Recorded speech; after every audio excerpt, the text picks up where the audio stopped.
অবস্থা চালু হয়ে গেছে। আচ্ছা, একটা মার্কার দিও। মার্কার নাই।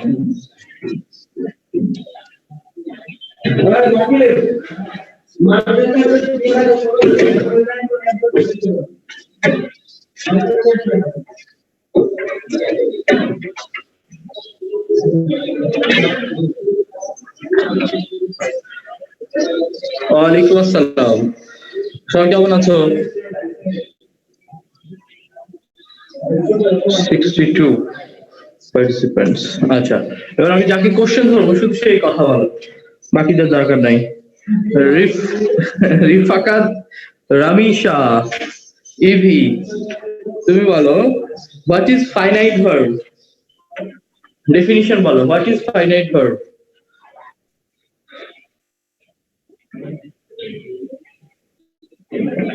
হ্যাঁ, আমি আনমিউট করেছি, দেখো নিজেরা আনমিউট করে নিয়ে বলতে হবে। স্যার পারছি না। পারছো না, পড়ে নাও, কত ক্লাসে তো ছিলে তুমি। এরপর তন্ময় বলো, তন্ময়। স্যার ইনফাইনাইট ভার্ব হচ্ছে যে ভার্বের সাবজেক্ট পারসন নাম্বার ও টেন্স অনুযায়ী পরিবর্তন করতে পারে তাকে ইনফাইনাইট ভার্ব বলে। তাকে ফাইনাইট ভার্ব বলে। আর তাহলে নন ফাইনাইট ভার্ব কোনটা?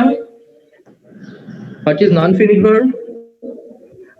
স্যার যে ভার্বের সাবজেক্ট পারসন নাম্বার ও টেন্স অনুযায়ী পরিবর্তন করতে পারে না তাকে নন ফাইনাইট ভার্ব বলে।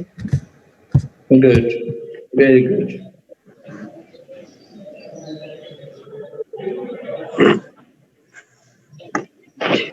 এই যে নাম্বার পারসন অনুযায়ী চেঞ্জ করতে পারে, হ্যাঁ, এই কথাটা আমি কিন্তু লিখে দেই নাই, কিন্তু তুমি তারপরে বলেছো এবং তোমার আনসার সঠিক হয়েছে, চিন্তা করার কারণ নাই। কেউ যদি আমি যেটা বলেছি ওটা বলো তাহলেও হবে, কেউ যদি অন্য কোনো টিচারের শেখানোটা বলো সেটা বললেও হবে, অন্য কোনো বই থেকে বললেও হবে, ঠিক আছে? আমি তোমাদের এত অপশন দিয়েছি তারপরেও সবাই মুখস্থ করতে পারোনি, এটা তো দুঃখজনক। এখান থেকে কোশ্চেন হবে, what is finite verb, what is non finite verb, এরকম প্রশ্ন হবে। আচ্ছা, নুবা বলো তো, শাকিরা আল জারিয়া, নুবা 33, what is non finite verb?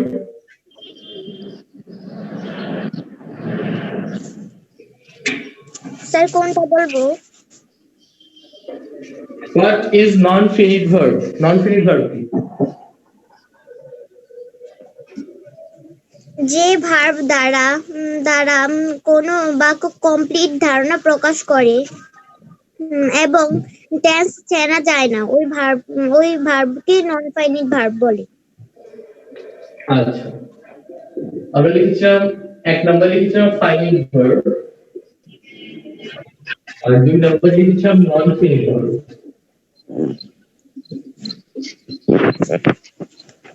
Board দেখা যায়? হ্যাঁ, দেখা যাচ্ছে। তো ফাইনাইট ভার্বকে দুই ভাগে ভাগ করা যায়। হ্যাঁ শুনছি। ভার্ব বা মেইন ভার্ব,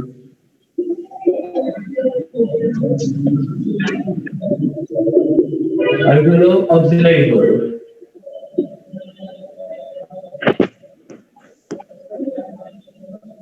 প্রিন্সিপাল ভার্ব এবং অক্সিলারি ভার্ব। আর নন ফাইনাইট ভার্বকে আরো তিন ভাগে ভাগ করা যায়।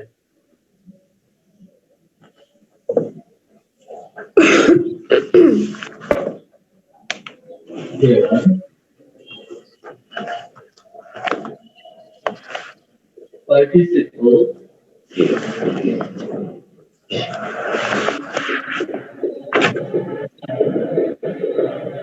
infinitive, gerund, participle and infinitive. Non-finite verb. হ্যাঁ, মিউট করে রাখো, মিউট করো, তোমাদের কথা শুনতে পাচ্ছি, মিউট করে রাখো। স্যার আপনি কি কালকে নন ফাইনাইট ভার্বের সংজ্ঞা লিখে দিয়েছিলেন? নন ফিনিট ভার্ব কি লেখা হয়নি? এটা তোমরা বলতে পারবে লিখে দিয়েছিলাম কিনা, আমার তো মনে নাই, অনেক ক্লাস নিতে হয় তো মনে থাকে না যে কোন ব্যাচে কোনটা লিখেছিলাম। তোমরা একটু আমাকে মনে করিয়ে দিবা।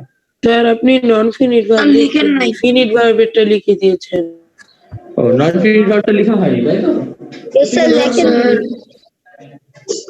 আমরা এখানে করি, এখানে লিখি, উপরে লিখি অথবা নিচে লিখে দিই।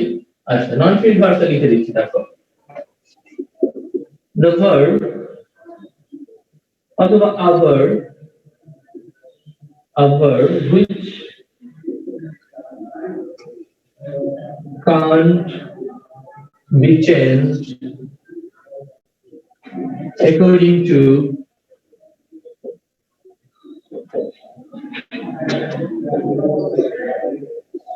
number, person and tense is called a non-finite verb. Sir auxiliary বানান কি স্যার? AUXILIARY।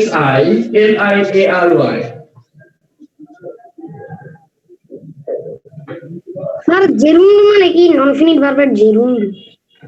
বুঝি নাই। স্যার জেরুন্ড মানে কি? নন ফিনিট ভার্বের কাছে জেরুন্ড। জেরান্ড উচ্চারণ হচ্ছে জেরান্ড। জেরুন না স্যার, জিরান্ড হবে তাই না? হ্যাঁ তোমরা কথা বলো না, আমি বলে দিচ্ছি। ও আমাকে প্রশ্ন করেছে, আমাকে বলতে দাও, তোমরা কথা বলবো না। Gerund participle infinitive. এই জেরান্ড পার্টিসিপল ইনফিনিটিভ আমরা পরে শিখবো, আজকে শিখবো আমরা ফাইনাইট ভার্বের গুলি।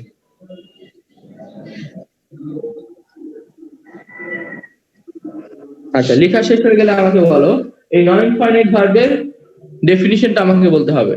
তাহলে বলো তো আমি যদি এই ডেফিনিশনের মতো করে একটা ডেফিনিশন তৈরি করতে চাই ফাইনাইট ভার্বের জন্য, তাহলে কোনটা বাদ দিতে হবে বলো তো? স্যার ক্যান নট কে নটটা বাদ দিতে হবে শুধু, তখন শুধু ক্যান লিখলেই হয়ে যাবে।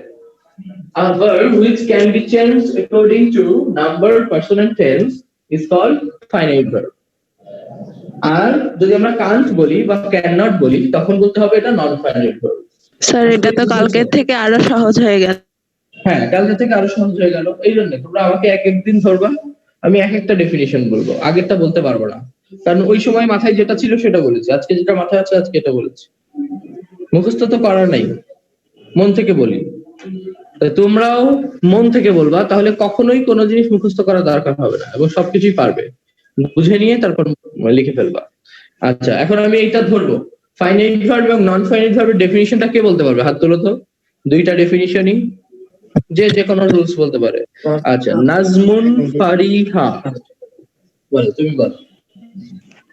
A verb which cannot be changed according to number, person, etc., which called a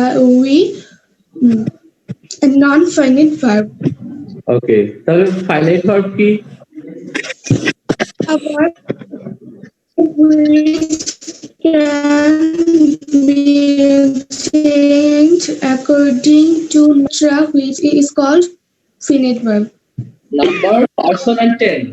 okay number, person and tense, যেই ভার্বটি নাম্বার, পারসন এবং টেন্স দ্বারা পরিবর্তন হতে পারে। যেমন আমি কার উদাহরণ দিয়েছিলাম, আমরা দিচ্ছি he is singing the song,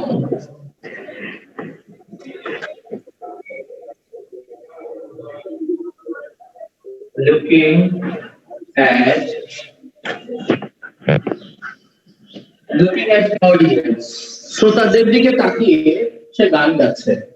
এখন বলো তো এখানে একটা ভার্ব দেখতে পাচ্ছি, এখানে একটা ভার্ব দেখতে পাচ্ছি কিনা বলো? দুইটা ভার্ব দেখতে পাচ্ছি, কোনটা ফাইনাইট ভার্ব কোনটা নন ফাইনাইট ভার্ব বোঝার উপায়। স্যার সিঙ্গিংটা হলো ফাইনাইট আর লুকিংটা নন ফাইনাইট। আমি বলেছিলাম গতকাল যে যেই ভার্ব দেখে টেন্স চেনা যায় সেটি হলো ফাইনাইট ভার্ব। বলো তো এই যে ইজ সিঙ্গিং এটা কোন টেন্স? Present continuous tense. তাহলে এটা হলো ফাইনাইট ভার্ব। আবার আমি বললাম লুকিং এট দেওয়া আছে, এই লুকিং কে আন্ডারলাইন করে যদি বলি এই লুকিং কোন টেন্স, দেখি টেন্স বোঝা যাচ্ছে? নো স্যার, নো স্যার, সেটা হবে নন নট ফানি। এখন এই যে বলা হলো যে নাম্বার টেন্স অনুযায়ী পরিবর্তিত হয়, কথা বলো না, মিউট থাকো। বলা হলো এই যে এখানে যে নাম্বার পার্সন এবং টেন্স অনুযায়ী পরিবর্তিত হয়, তাহলে দেখো তো আমি যদি এটাকে প্রেজেন্ট কন্টিনিউয়াস আছে, আমি যদি বলি এটাকে পাস্ট কন্টিনিউয়াস করো, তাহলে আমি লিখতে পারি কি ওয়াজ সিঙ্গিং, পারি কি না বলো? পাস্ট কন্টিনিউয়াস করলে Past continuous tense. হ্যাঁ, তাহলে আমি চাইলে এই জায়গায় কিন্তু আমি টেন্স পরিবর্তন করতে পারছি, কিন্তু এখান থেকে আমি টেন্স পরিবর্তন করতে পারছি না স্যার। তার মানে যেটা আমি টেন্স পরিবর্তন করতে পারবো নাম্বার পার্সন, অর্থাৎ হি যেহেতু থার্ড পার্সন এবং সিঙ্গুলার নাম্বার, তাই আমি এখানে ওয়াজ দিয়েছি। এখন হি এর পরিবর্তে যদি ডে থাকতো তাহলে আমরা লিখতাম ওয়ার। বুঝতে পেরেছো? তাহলে আমরা বুঝতে পারছি যে যেই ভার্ব নাম্বার পার্সনের উপর নির্ভর করে বা টেন্সের উপর নির্ভর করে সেটা হলো ফাইনাইট ভার্ব, আর যেই ভার্ব নির্ভর করে না সেটা হলো নন ফাইনাইট ভার্ব। এখন ফাইনাইট এবং নন ফাইনাইট ভার্ব নিয়ে যদি কারো কোনো কোশ্চেন থাকে তাহলে বলো। নাই স্যার, আমাকে ফাইনাইট ভার্ব আর নন ফাইনাইট ভার্বটা একটু আবার বুঝান। কে তুমি? স্যার নুবা। নোবা, কোথায় ছিলে? ছিলে কাল থেকে? স্যার আমার নেট ছিল না। আচ্ছা, তুমি ভালো করে মনোযোগ দিয়ে শোনো। আমি বলেছি যেই ভার্ব নাম্বার এবং পার্সন অনুযায়ী চেঞ্জ করা যায় বা যেই ভার্ব থেকে টেন্স চেনা যায় সেটা হলো ফাইনাইট ভার্ব। দেখো হি ইজ সিঙ্গিং, এটা কোন টেন্স? Present continuous tense. এটা আমরা কোনটা দেখে বুঝলাম? এই যে ভার্বটা দেখে বুঝে ফেললাম, তখন এটা ফাইনাইট ভার্ব। কিন্তু এই লুকিং কে যদি বলি এটা তো একটা ভার্ব, আমি যদি বলি লুকিংটা কোন টেন্স আছে, তুমি কি বলতে পারবা যে তার এটা কোন টেন্সের আছে? না, এটা কোন টেন্সেরই না, এটা নন ফাইনাইট ভার্ব। নন ফাইনাইট ভার্বের কোন টেন্স হয় না, এই কারণে এটা নট ফাইনাইট ভার্ব। তুমি বলবা যে ভার্ব নাম্বার পার্সন বা টেন্স অনুযায়ী পরিবর্তিত হতে পারে না, এই যে লিখেছি a verb which cannot be changed according to number person or and tense is called a non-finite verb. এটাকেই non-finite verb বলে। নুবার এখন কি বুঝেছো? আর বলতে হবে? জি লুকিং নাকি স্যার এখানে ভার্ব নাকি স্যার নাউন? হ্যাঁ, কি লিখেছি? স্যার আমি স্যার ফাইনাইট ভার্বের স্যার ইয়ে ডেফিনেশনটা পাই। ফাইনাইট ভার্ব ডেফিনিশন ওই যে ওখানে বললাম, ক্যান নটটাকে শুধু ক্যান করবা, নটটা বাদ দিবা, বাকিটাকে বলবা। আর শেষে লিখবা it is called finite verb, আর কিছু দরকার নাই। ক্যানের শুধু নটটা বাদ দিবা, ক্যান নট থেকে নট বাদ দিবা, আর শেষে লিখবা this is called finite verb. হ্যাঁ, তাহলে এবার আর কথা না, এবার আমরা আজকে বলেছি আমরা নন ফাইনাইট ভার্বটা এখন করব না, আমরা এখন ফাইনাইট ভার্বটা করব। ফাইনাইট ভার্বের কত রকম প্রকার রয়েছে আমরা সেটা একটু দেখি। ফাইনাইট ভার্বের দুইটা প্রকার রয়েছে, একটা হলো প্রিন্সিপাল ভার্ব আর একটা হলো অক্সিলারি ভার্ব। এই প্রিন্সিপাল ভার্ব এবং অক্সিলারি ভার্বটা একটু আমরা উদাহরণ সহ দেখে নিই। আমি যদি বলি we are watching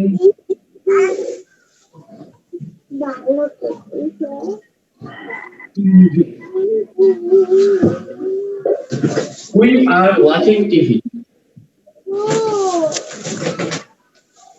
এই সেন্টেন্সে বলতো যে কোনটি অক্সিলারি ভার্ব আর কোনটি প্রিন্সিপাল ভার্ব, এটা বোঝার অক্সিলারি ভার্ব, ওয়াচিং এর ভার্ব। আর স্যার আর ওয়াচিং এটা হলো ফাইনাইট ভার্ব এবং ওয়াচিং হইছে তারা প্রিন্সিপাল ভার্ব। এটা বোঝার উপায় হলো auxiliary verb has no meaning.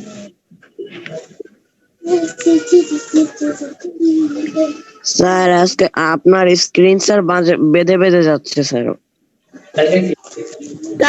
তাহলে তো প্রবলেম একদম পুরো ক্লিয়ার, আপনার স্ক্রিন একদমই ক্লিয়ার। তোমার নিজের সমস্যা আছে, হ্যাঁ? দেখো আমি যা বলি মনোযোগ দিয়ে শোনো। auxiliary verb has no meaning in the sentence. আচ্ছা, আমরা যখন বলি উই আর ওয়াচিং টিভি, আমরা কি বলি যে আমরা হই দেখছি টেলিভিশন, আমরা হই দেখছি টেলিভিশন, এভাবে কি বলি? আমরা বলি না। তার মানে না, এই স্যার। আর শব্দটার কোনো মিনিং নেই। আর মানে তো হই, তাই না? আর শব্দের কোনো মিনিং আছে? নাই। আমরা বলি যে আমরা টেলিভিশন দেখছি, কিন্তু আমরা বলি না যে আমরা হই টেলিভিশন দেখছি। এর মানে বোঝা গেল যে অক্সিলারি ভার্বের কোনো মিনিং সেন্টেন্সে থাকে না। তুমি যদি এটাকে বাদ দিয়ে পড়ো যে উই ওয়াচিং টিভি, আমরা টিভি দেখছি, তাহলে অর্থগতভাবে কোনো সমস্যা হয় না। তাহলে অক্সিলারি ভার্বের কাজ কি? অক্সিলারি ভার্বের অপর নাম কি জানো? Helping verb. Helping verb. মানে এর কাজ হলো হেল্প করা। কাকে হেল্প করা? ফাইনাইট ভার্বকে হেল্প করা। তুমি এটা বুঝতে পারো যে auxiliary verb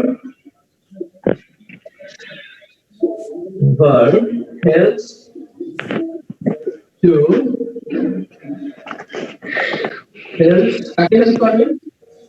auxiliary verb helps finite verb or principal verb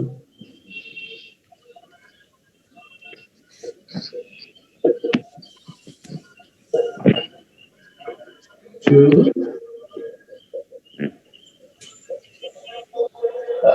tense, মানে টেন্স বের করার জন্য, টেন্সটা আইডেন্টিফাই করার জন্য সহযোগিতা করে থাকে যে ভার্ব, সেটা হলো অক্সিলারি ভার্ব বা helping verb.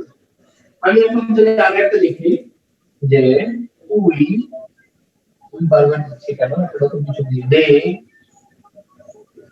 Will have been helping me, they will have been helping me, এটা কোন টেন্স কে বলতে পারবেন? they will have been helping me, The present past continuous. Present past Present past continuous. আবার কেমন কথা? Present past continuous tense বলি না, present future Future past continuous. future past continuous You will দেখেন Future continuous. থেমে যাও future perfect continuous. Perfect, তুমি যেটা বলেছি থামো, এটা হলো perfect tense, future perfect tense, কিন্তু না ফিউচার স্যার, সবাই বিটাকে past বানায়। তাহলে আমরা বলবো ফিউচার পারফেক্ট কন্টিনিউয়াস টেন্স। মনে রাখবা কন্টিনিউয়াস থাকলেই সেখানে ভার্বের সাথে আইএনজি থাকে। টেন্সের স্ট্রাকচার মুখস্থ করো নাই বোঝা যাচ্ছে, এখন টেন্স পারছো না, বাসায় খুব ভালো করে টেন্স পড়ে ফেলবা। কারণ টেন্সের ক্লাস হবে তখন কিন্তু একটা সেন্টেন্স কে বলবো, একটা সেন্টেন্স দিয়ে এরকম একটা সেন্টেন্স করছে কন্টিনিউয়াস করো, এটাকে পাস্ট ইনডিফিনিট করো, প্রেজেন্ট ইনডিফিনিট করো, তখন কিন্তু খুব দ্রুত করে ফেলতে হবে এবং বলে ফেলতে হবে। তো যাদের টেন্স নিয়ে এখনো দুর্বলতা আছে বাসায় কমপ্লিট করে ফেলো। আচ্ছা, হেল্পিং মি, বলো তো এই সেন্টেন্স থেকে আমি যদি এই উইল হ্যাভ বিন টা বাদ দিয়ে দিই তাহলে অর্থগত কোনো পার্থক্য হচ্ছে কিনা? দে হেল্পিং মি, তারা সাহায্য করবে, ঠিক আছে না? ঠিক আছে, কিন্তু উইল হ্যাভ বিন মানে হলো হয়, এগুলোর অর্থ হলো হয় বা হবে। তারা হয় সাহায্য করবে আমাকে, আমরা কি এরকম করে বলি? না স্যার, বলি না। এবং এইটুকু হলো অক্সিলারি ভার্ব। আরো বলতে পারি যে ভার্ব বাদ দিলে সেন্টেন্সের আর কোনো মিনিং হয় না, সেটা হলো প্রিন্সিপাল ভার্ব। কারণ হেল্প শব্দটা যদি আমরা বাদ দিয়েছি তাহলে কি সেন্টেন্স আর থাকে? আমরা হই মি, আমরা হই আমাকে, তারা হয় আমাকে, এরকম কিছু হচ্ছে? না স্যার। তাহলে ফাইনাইট ভার্ব, স্যার ভার্ব তো সোল অফ সেন্টেন্স, ভার্ব ছাড়া তো সেন্টেন্সই হয় না।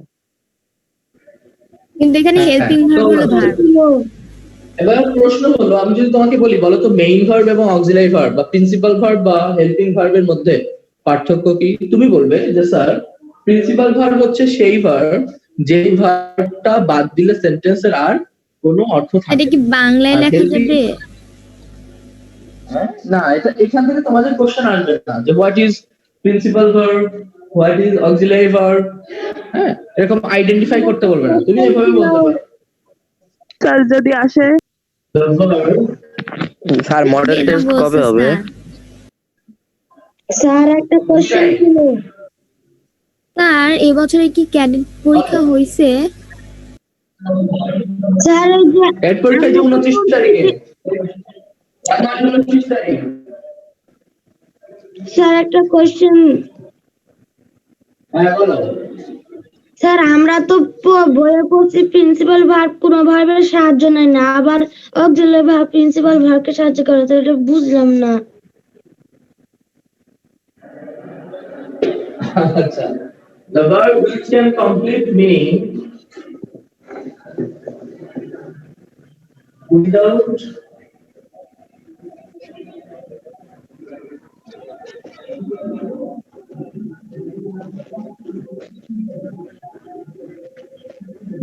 any other verb.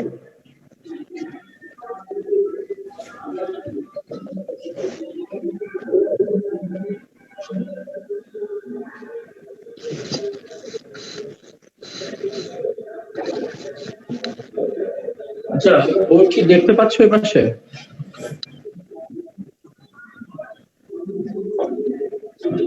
স্যার কি লিখছেন? দা ভার্ব হুইচ, পরে কি লিখছেন? স্যার দেখা যায়, সবই দেখা যায়। পড়ে দিচ্ছি। আমি লিখেছি the verb which can complete meaning without any other verbs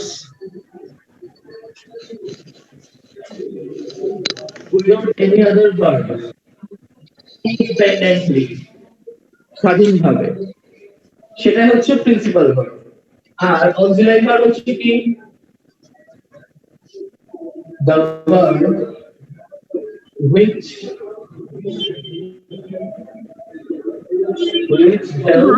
পরে কি লিখছেন ওটা? ইনডিপেন্ডেন্ট। আমি পড়ে দিচ্ছি the verb which can complete meaning without any other verbs, without any other verbs, অন্য কোনো ভার্ব ছাড়াই সম্পূর্ণ অর্থ দিতে পারে স্বাধীনভাবে। ইন্ডিপেন্ডেন্টলি মানে স্বাধীনভাবে, সেটা হলো প্রিন্সিপাল ভার্ব। আর যেই ভার্ব অন্য কোনো ভার্বের সাহায্য করা ছাড়া আর কোনো কাজ নেই, যে ভার্বের নিজস্ব কোনো অর্থ প্রকাশের ক্ষমতা নেই, মেইন ভার্ব এর সাহায্য ছাড়া স্বাধীনভাবে ব্যবহৃত হতে পারে না।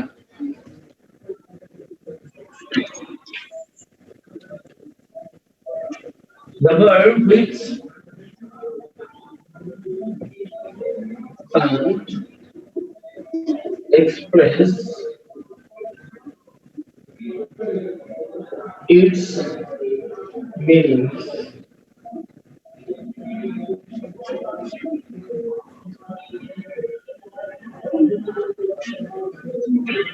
and else main verb is called auxiliary verb.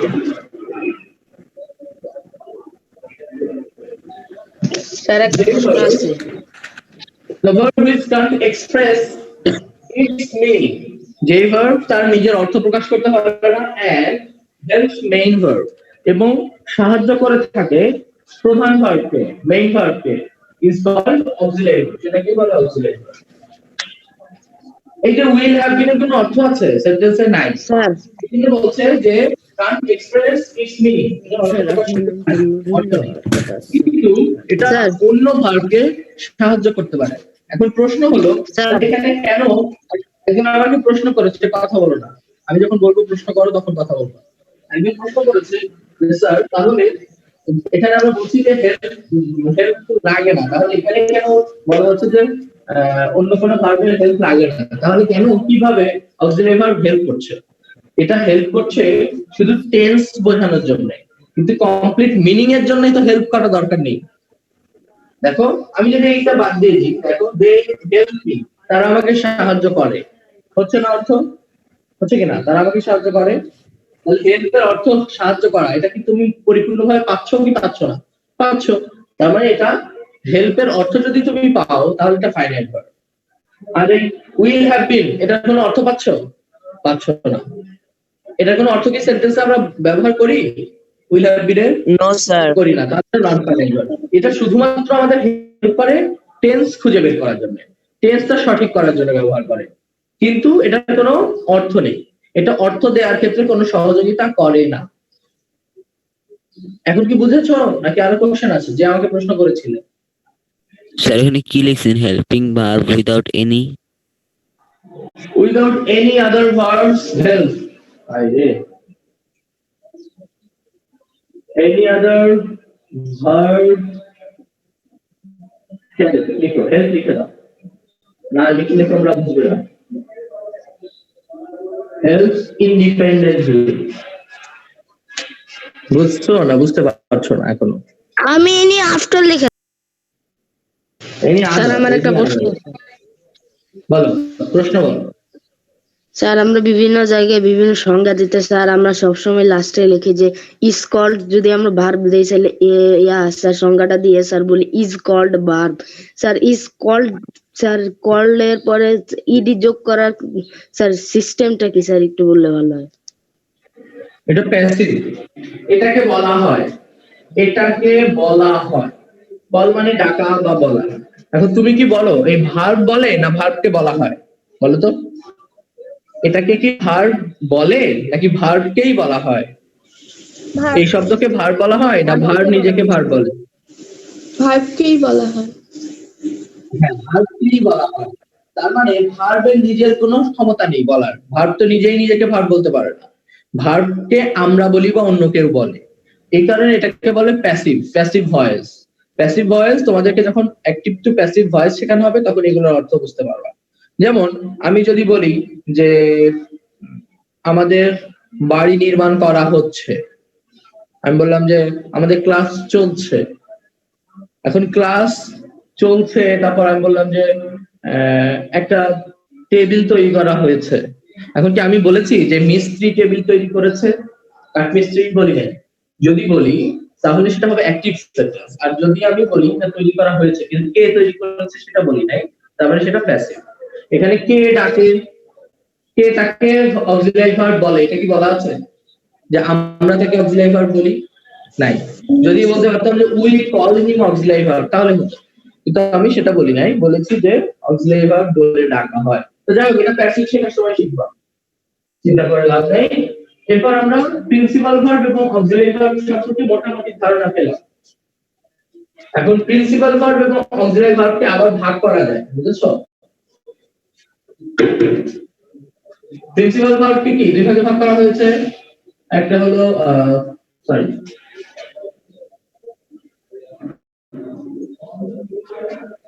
Auxiliary ভার্বকে দুই ভাগে ভাগ করা হয়েছে, তাই না? Yes, sir. আচ্ছা, ফাইনাইট ভার্বকে কয় ভাগে ভাগ করা হয়েছিল? স্যার দুই ভাগে ভাগ করা হয়েছে। প্রিন্সিপাল ভার্ব আর অক্সিলারি ভার্ব।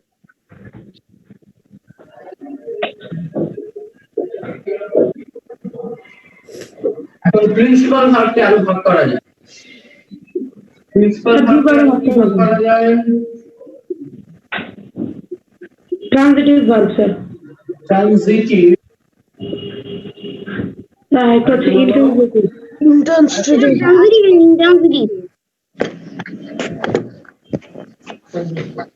একটা হলো ট্রানজিটিভ ভার্ব আর একটা হলো নন ট্রানজিটিভ ভার্ব বা ইনট্রানজিটিভ ভার্ব। আর অক্সিলারি ভার্বকে কিভাবে ভাগ করা যায়? অক্সিলারি ভার্ব স্যার 4 ভাগে। Sir principal auxiliary modal auxiliary ভাগ করা যায়। প্রিন্সিপাল ভার্বকে প্রধানত দুই ভাগে ভাগ করা যায়। Sir modal auxiliary, principal auxiliary, primary auxiliary, modal auxiliary. Modal auxiliary, primary auxiliary আর modal modals. Verb intransitive verb.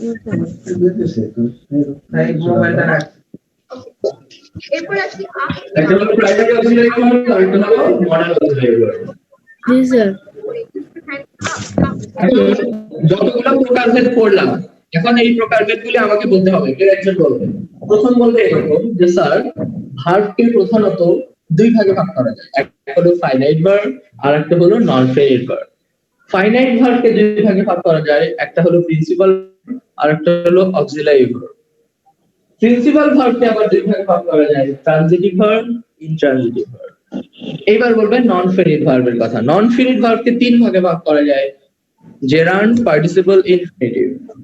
এবার বলবে অক্সিলারি ভার্বের কথা। অক্সিলারি ভার্বকে দুই ভাগে ভাগ করা যায়, এটা হলো primary auxiliary verb, model auxiliary verb. এখন আমার কথা কি বোঝা যাচ্ছে? जी सर এখন বলতে পারবা কেউ? হাত তুলো তো, কে বলতে চাও? ভার্বের ক্লাসিফিকেশন কে বলতে চাও? হাত তুলতে হবে, হাত তুলতে হবে, কথা বলা যাবে না। ও পি ইকবাল, তুমি বলো। ও পি ইকবাল, মিউট করা কেন তুমি? আনমিউট করে বলো। ভার্বের ক্লাসিফিকেশনটা আমাকে বলো। ভার্বের ক্লাসিফিকেশন বলতে কাকে বলে? প্রকারভেদ, প্রকারভেদ। ভার্ব two become verb যথা এটা কথা বোঝা যাচ্ছে না, ঠিক আছে? তুমি মিউট থাকো। এখন বলবে এস এম আরাফ এমএসসি 137। ভার্বের প্রকারভেদ গুলি বলো। यस सर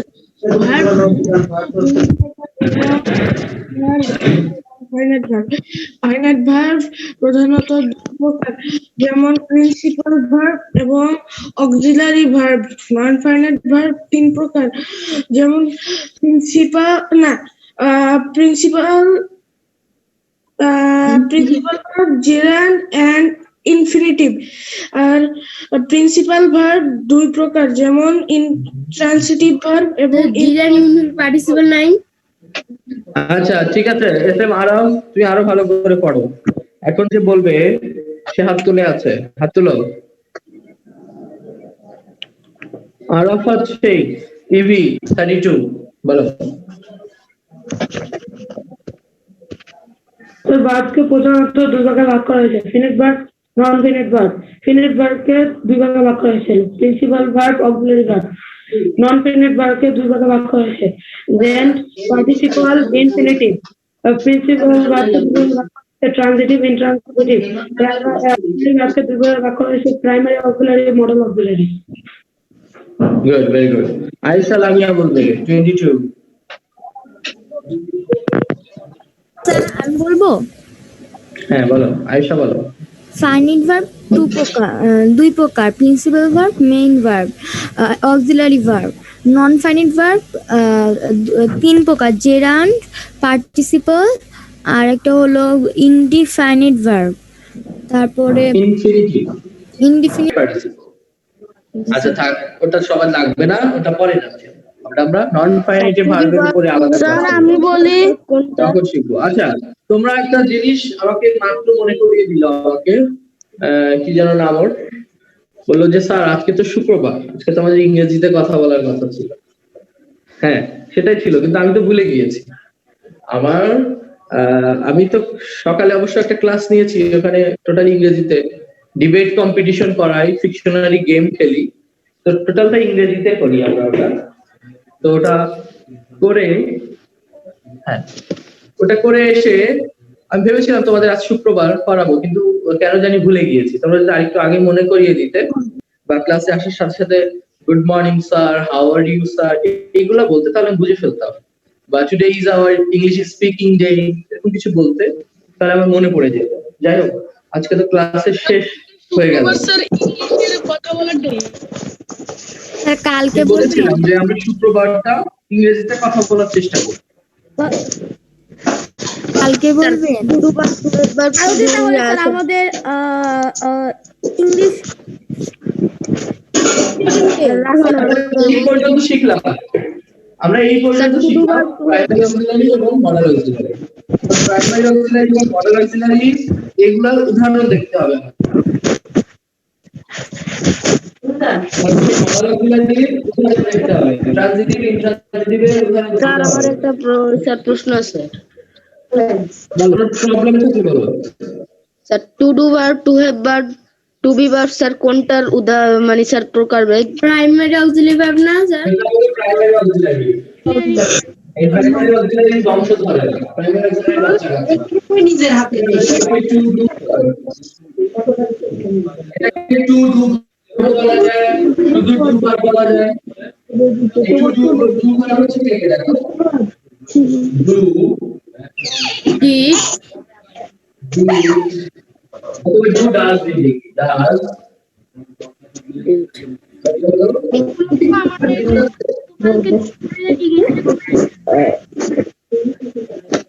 এটাকে বলা হয় টু বি ভার্ব বা বি ভার্ব। এটাকে অনেকে টু বি ভার্ব বলে, অনেকে টু বি ভার্ব বলে, দুইটাই কাজ। এটা শিখবো আমরা।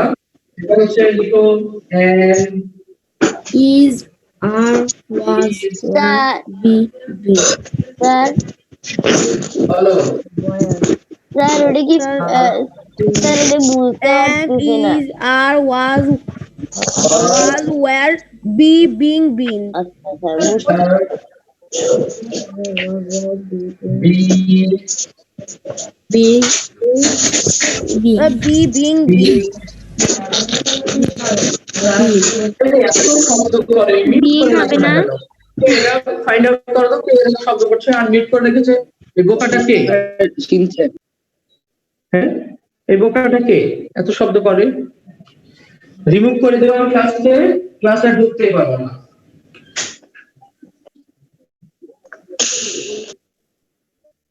ওই যে বাবা শব্দ করে। দেখো বি ভার্ব বা টু বি ভার্ব, তোমাকে আমি যদি বলি বলো তো বি ভার্ব কি কি, তুমি বলবে স্যার am is আর was আর be being been। আমি যদি বলি বলো তো টু বি ভার্ব কি, তুমি এই একই উত্তর দিবে। আমি যদি বলি বলো ডু ভার্ব কি, ডু ডাজ ডি। আমি যদি বলি এটাকে যদি আমি টু ডু ভার্ব বলি তাহলে একই উত্তর। আরো আছে, আর কি আছে? To To have verb, sir. To have verb. এই টু হ্যাভ ভার্ব কে আমরা চাইলে শুধু হ্যাভ ভার্ব বলতে পারি। সেগুলো কি কি? Have, has, had. have, has,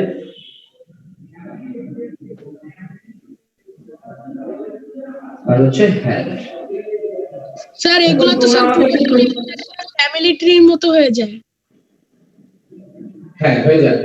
এখন তোমরা আমাকে আরেকটা জিনিস বলতে পারো স্যার, তাহলে Does done, did নাকি sir do did done sir? do does did। তোমরা আমাকে বলতে পারো স্যার ডান আপনি লিখলেন না কেন? কারণ হলো ডান বলতে কোনো অক্সিলারি ভার্ব নেই। যেমন আমি তোমাকে বলতে পারি I don't like it। এখন এখানে do টা কি অক্সিলারি ভার্ব, আর like টা হলো ফাইনাইট ভার্ব, মেইন ভার্ব মানে প্রিন্সিপাল ভার্ব। এখন তুমি কি কখনো এই do এর পরিবর্তে does did লিখতে পারো? পারবা কিনা বলো? did not পারবা। তুমি কখনো এই ডান লিখতে পারো? Past participle. No স্যার লিখতে পারবো না।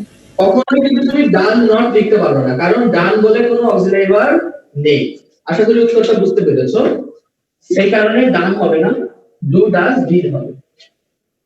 এইবার বলো এইটুকু নিয়ে কার কোনো কোশ্চেন আছে কিনা?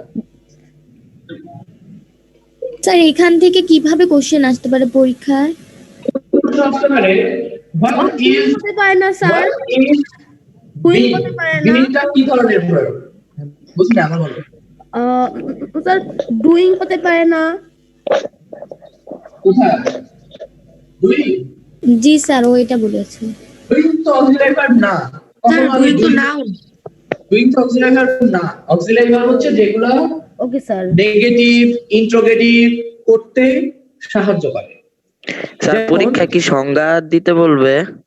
না, সংজ্ঞা দিতে বলবে না।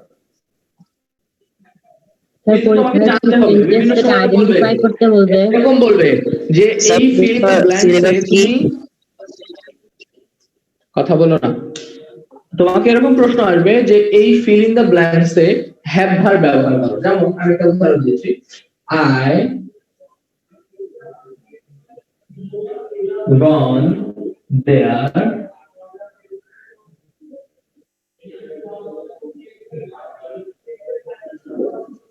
just now। I gone there just now, এখানে fill in the blanks দিল। Have gone. Sir have gone. have verb ব্যবহার করো। তো তুমি যদি না জানো Have যে have gone verb কি কি, আচ্ছা এখানে যে এরকম থাকে yesterday had gone. dash gone Had gone, sir। Had gone. Sir had gone Had gone হবে তখন স্যার। হ্যাড গন স্যার মানে টেন্সের পরিবর্তন লিখতে হবে। কথা বলো না, তোমরা বলো কেন? আমি আছি না, তোমরা শুধু উত্তরটা বলবে। আমি যখন জিজ্ঞেস করবো যে এটার ব্যাখ্যা কি, কারণ কি, তখন কার বলে? আবার কথা বলে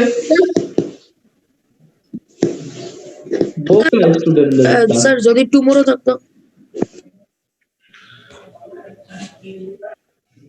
বোকা স্টুডেন্টের ক্লাস নিচ্ছে, কমন সেন্স নেই। বলছি যে প্রশ্ন করার জন্য, যখন আমি বলবো এখন প্রশ্ন করো তখন প্রশ্ন করবা।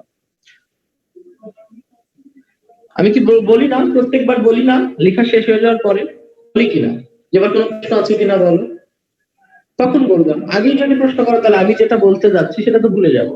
আর আমি তোমরা যে কি প্রশ্ন করতে পারো এটা তো আমি জানি, তোমাদের থেকে আরো ভালো জানি তোমরা তোমাদের মনে কি প্রশ্ন আসছে বা কি প্রশ্ন করা উচিত সেটা আমি জানি, তোমরা জানো না। কারণ আই এম এক্সপেরিয়েন্সড, আমি এখানে দীর্ঘ 6 বছর ধরে পড়াচ্ছি। তো তোমরা তোমাদের মনে কি প্রশ্ন আসা উচিত, কেন আসছে না যদি না করো, এই জন্য সব প্রশ্নের উত্তর আমি আগে বলে দেই, তারপর বলি যে কোনো প্রশ্ন আছে কিনা। তখন আর তোমাদের কোনো প্রশ্ন থাকে না, কারণ সব প্রশ্নের উত্তর আমি বলে ফেলেছি। এরপর কি থাকতে পারে তোমাদের মনে? কনফিউশন থাকতে পারে যে এটা কি হবে কিনা, তখনও বলার সুযোগ আছে।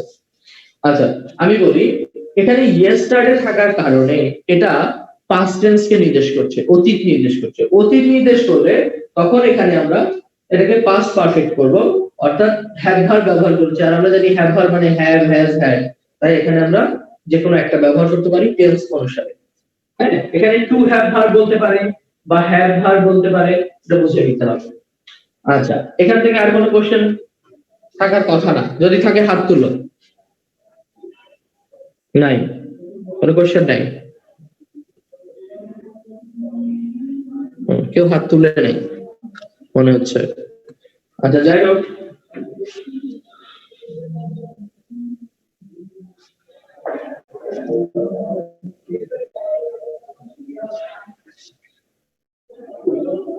আচ্ছা আমাদের সময় শেষ।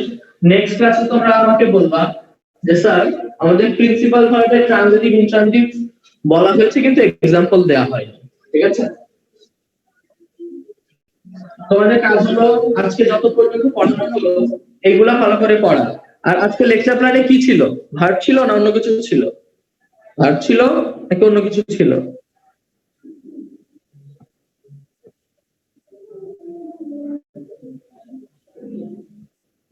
কি ছিল ভার্বে? রামিস স্যার আমি তো লিখেছি প্রোনাউন। স্যার প্রোনাউন ছিল। স্যার প্রোনাউন ছিল। আচ্ছা প্রোনাউন ছিল, প্রোনাউনের জন্য তো সর্বোচ্চ টাইমই পেলাম না। আচ্ছা ঠিক আছে, আমরা নেক্সট ক্লাসে দেখি সব শেষ করতে পারি কিনা। আসসালামু আলাইকুম স্যার। আসসালামু আলাইকুম স্যার। আমাদের ক্যারেট পরীক্ষা সব এক আসসালামু আলাইকুম স্যার। আসসালামু আলাইকুম হচ্ছে যতদূর পর্যন্ত আমরা করেছি এগুলাই ভালো করে রিভাইজ করতে থাকো। স্যার আপনি বললেন না স্যার এটাই ডায়েরি। কালকে ক্লাসে আপনাকে মনে করিয়ে দিতে আমি যে ভুলাক্কার স্যার, সকালে স্বপ্ন দেখি চোখ মেলানোর পরেই ভুলে যাই। হ্যাঁ কি মনে করিয়ে দিতে? স্যার আমাদের ক্যারেট পরীক্ষা কি সব একদিনে হবে? হ্যাঁ হ্যাঁ একদিন। ওকে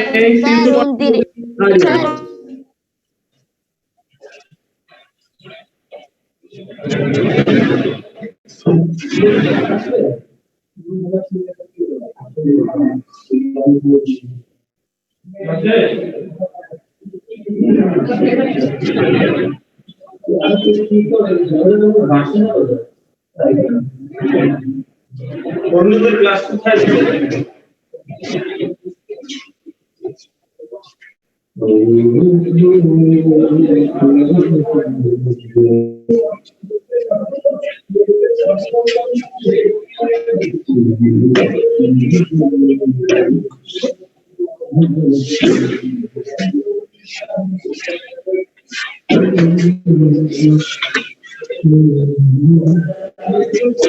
ওয়ালাইকুম সালাম।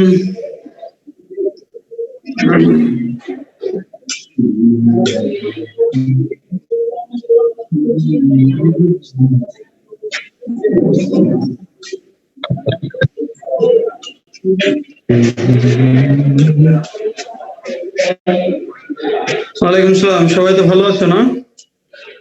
আলহামদুলিল্লাহ ভালো আছি। আর আমরা আজকে যে টপিকটা আলোচনা করব সেটা সম্ভবত আমাদের লেকচার প্ল্যানে আজকে তোমার জন্মভূমি যে কবিতাটা আমাদের চারুপাঠ বইয়ের প্রথম যে কবিতাটা, তো আমরা চারুপাঠ বইয়ের সেই প্রথম কবিতাটা আজকে আমরা আলোচনা করব। ও এটা কি আমাদের আলোচনা হয়ে গেছিল নাকি? দেখি তো কোনটা হবে আজকে। লেকচার প্ল্যানে কি আছে আজকে? আলোচনা করে ফেলছিলাম। সুখ আছে না? সুখ কত তারিখ? আজকে হলো 22 তারিখ না?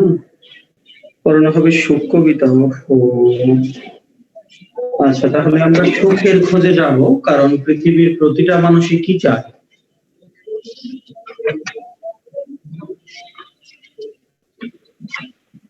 প্রতিটা মানুষই পৃথিবীতে কি চায়? সুখ চায় বাচ্চা। প্রতিটা মানুষ পৃথিবীতে সুখ চায়, কারণ মানুষ কিসের জন্য পাগল? সুখের জন্য পাগল। মানুষের সুখের প্রয়োজন। মানুষ যে পৃথিবীতে যা কিছু করতেছে, যা কিছু অর্জন করতে চায়, মানুষ যা কিছু মানুষের আছে, মানুষ যা কিছু অর্জন করতে চায়, তার সবকিছুর মূলেই কি? সুখ। যে আমার কি দরকার? সুখ দরকার। মানুষ সুখের জন্য, তার নিজের সুখের জন্য এত ব্যাকুল, এত আকুল যে আসলে সে যে কোনো কিছু করতে পারে আসলে তার সুখের জন্য। তো এই সুখ পেতে গেলে আমাদের জীবনে, এই বাহ্যিক এই পার্থিব জীবনে আমরা যদি সেই কাঙ্ক্ষিত সুখের দেখা যদি আমরা পেতে চাই, তাহলে আমাদের আসলে কোন জিনিসগুলো আসলে আমাদের মেনে চলতে হবে, বা এই সুখী হবার আসলে সূত্রটা কি? এখানে কবি চেষ্টা করছে, কবি তামিলদা এখানে চেষ্টা করছে সেই সুখের সূত্রটা আমাদেরকে বলে দেওয়ার জন্য, যে আসলে মানুষ কি দিয়ে সুখী হতে পারে, মানুষ কিসের জন্য সুখী হতে পারে, আসলে সুখের সেই রহস্যটা কি, সেটা আমরা এই কবিতার মধ্যে আমরা দেখব। কবিতার মধ্যে কিছু অপ্রচলিত শব্দ ব্যবহার করা হয়েছে, যেগুলো একটা কবিতার মধ্যে আসলে ব্যবহার করা হয় কাব্যিক ভাষা হিসেবে। এগুলো আমরা একটু আমি বলে দিব, এগুলো একটু খেয়াল করে মানে বোঝার চেষ্টা করবা, যাতে বুঝতে পারো, পরবর্তীতে যাতে সমস্যা না হয়। কারণ কবিতাটা পড়ার সময় বুঝা আর পরবর্তীতে তুমি যে বিভিন্ন শব্দের অর্থ এইটা ওইটা পড়ে এরপরে বুঝা, দুইটা কিন্তু বাচ্চা এক কথা না। তো সুতরাং এই জিনিসটা আমাদের মাথায় রাখতে হবে। তাহলে আমরা যে জীবনে সুখী হতে চাই, এই সুখী হওয়ার জন্য আমাদের কোন জিনিসগুলো করা আসলে প্রয়োজন, সেই জিনিসগুলোর দিক নির্দেশনা আসলে এখানের মধ্যে ফুটিয়ে তোলা হয়েছে। তো এই জিনিসগুলো আমরা এখানে দেখব। তো খেয়াল করো, কবি প্রথম এখানের মধ্যে কি বলছে? নাইকিরে সুখ, নাইকিরে সুখ, এই ধরা কি শুধু বিষাদময়, যাতনে জ্বলিয়া কাঁদিয়া মরিতে কেবলই কি নর জনম লয়। খেয়াল করো কি বলছে? কবি বলতেছে যে পৃথিবীতে কি কোনো সুখ নাই, পৃথিবীতে কি কোনো সুখের অস্তিত্ব নাই, মানুষের মনের মধ্যে কি কোনো প্রশান্তি নাই, এই পৃথিবীটা কি শুধুই বিষাদময়, শুধুই দুঃখে ভরা, মানুষ এত কষ্ট, চারিদিকে এত কষ্ট দুঃখ, সবাই বলে যে আমি কষ্ট আছি, আমি সুখে নাই, আমি এটা নাই, আমি ওইটা নাই, এই যে এত হাহাকার, এত মানুষের মনে কষ্ট, এটা বলছে যে আসলে কবি প্রশ্ন করতেছে আসলে পৃথিবীর মধ্যে কি সুখ বলতে এই জিনিসটা কি নাই? এই পৃথিবীটা কি শুধুই তোমার কষ্টে? এই পৃথিবীটা কি শুধুই বিষাদময়? যাতনে জ্বলিয়া কাঁদিয়া মরিতে কেবল কি নর জনম লয়। যাতনে জ্বলিয়া মানে কি? দুঃখে কষ্টে তোমার জ্বলে পুড়ে একেবারে মারা যাওয়ার জন্যই কি শুধু মানুষ জন্মগ্রহণ করছে পৃথিবীতে? কেবল শুধু দুঃখে সে পুড়বে, তোমার মানে কষ্টে সে কাঁদবে, প্রতিনিয়ত মানে আগুনে যেভাবে মানুষ জ্বলে, এইভাবে দুঃখে কষ্টে সে জ্বলিয়া জীবন ধারণ করার জন্যই কি মানুষ জন্ম নিছে? নর মানে কি? মানুষ, আর জনম মানে তো হলো জন্ম, লয় মানে হলো নেয়া। তার মানে কি শুধু মানুষ এই কেঁদে মারা যাওয়ার জন্য, দুঃখ কষ্ট ভোগ করার জন্যই পৃথিবীতে মানুষ জন্ম নিছে? এটা কবি প্রশ্ন করতেছে যে আসলে এই জন্যই কি মানুষের জন্ম? এরপরে কি উত্তর দিয়েছে? কবির মন থেকেই উত্তর আসতেছে। আসলে কি উত্তর আসতেছে খেয়াল করো, বলো ছিন্ন বিনে, বলো উচ্চ স্বরে, না না না, মানবের তরে আছে উচ্চ লক্ষ্য, সুখ উচ্চতর, না সৃজিলা বিধি কাদাতে নড়ে। খেয়াল করে দেখো কত ইম্পর্টেন্ট একটা কথা এখানের মধ্যে বলে দিছে।